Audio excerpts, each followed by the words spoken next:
Hello students, आज हम discuss करने जा रहे हैं कॉमन पोटेंशियल। कॉमन पोटेंशियल का क्या मतलब होता है कि दो कैपेसिटर लेते हैं हम। मान लीजिए ये कैपेसिटर है जो C1 है और इसको हमने V1 वोल्ट तक चार्ज किया है, और ये C2 कैपेसिटर है, इसको हमने V2 वोल्ट तक चार्ज किया है। इसका वोल्ट इसके वोल्ट से ज्यादा है। तो मान लीजिए जब ये दोनों अलग अलग वोल्ट तक चार्ज करने के बाद दोनों को पैरेलल में जोड़ देंगे एक मेटालिक वायर से, तो जब जोड़ देंगे तो चार्ज इससे इस पर हायर वोल्ट से लोअर वोल्ट तक फ्लो होता रहेगा जब तक दोनों का वोल्ट क्या ना हो जाए सेम। इसी को हम क्या कहते हैं, कॉमन पोटेंशियल। दो कैपेसिटर है, कंडक्टर को अलग अलग वोल्ट तक चार्ज करिए और फिर उनको एक मेटालिक वायर से जोड़ दीजिए। जब आप इसे जोड़ देंगे तो चार्ज फ्लो करेगा हायर वोल्ट से लोअर वोल्ट तक जब तक वोल्टेज सेम ना हो जाए, उसी को हम कॉमन वोल्टेज कहते हैं। अब जरा इसको समझने की कोशिश करते हैं कि जब ये दोनों अलग अलग थे, अलग अलग वोल्ट तक चार्ज किया था, तो इस पर चार्ज होगा C1V1 और इस पर चार्ज होगा C2V2। तो Q1 प्लस Q2 कितना हो गया, दोनों का चार्ज मिला के C1V1 प्लस C2V2। अब जैसे इन दोनों को जोड़ेंगे तो चार्ज फ्लो करेगा from higher volt to lower volt. यहाँ देखिए प्लस ज्यादा दिखाया मैंने क्योंकि इसका वोल्ट प्लस का ज्यादा है, इसकी पॉजिटिव प्लेट से इसका पॉजिटिव प्लेट का वोल्ट ज्यादा है, तो चार्ज यहाँ से यहाँ फ्लो होगा। Q1 डैश रह जाएगा कुछ चार्ज Q0। मान लीजिए Q0 चार्ज इस प्लेट से इस प्लेट पर आ रहा है।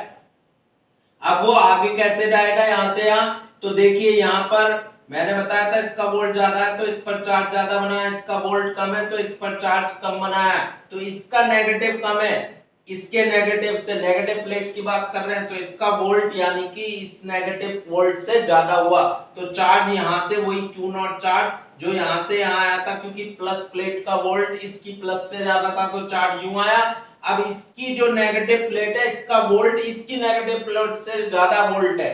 क्यों?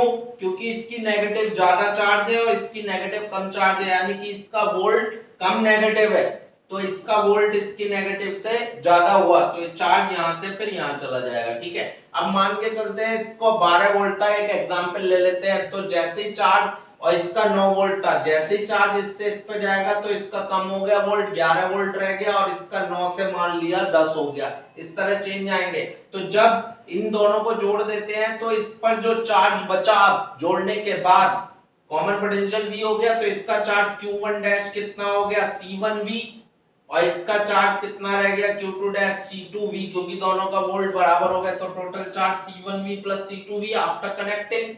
चार्ज कंजर्वेशन हमने पढ़ रखा है कि चार्ज जो दोनों पर मिला के पहले था वही अब भी रहेगा दोनों पर, चार्ज ना क्रिएट होता ना डिस्ट्रॉय, यानी Q1 plus Q2 total charge जोड़ने से पहले और टोटल चार्ज जोड़ने के बाद सेम होगा। C1V1 plus C2V2 is equals to C1V plus C2V। V common आ गया तो V की वैल्यू निकाल सकते हैं आप, C1V1 plus C2V2 upon C1 plus C2।